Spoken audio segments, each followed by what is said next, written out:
welcome to our channel. If you want to cancel your Xbox Live subscription, follow these easy steps to turn off automatic renewal.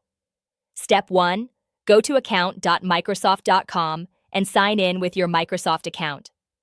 Step 2. Click on Services and Subscriptions from the account menu.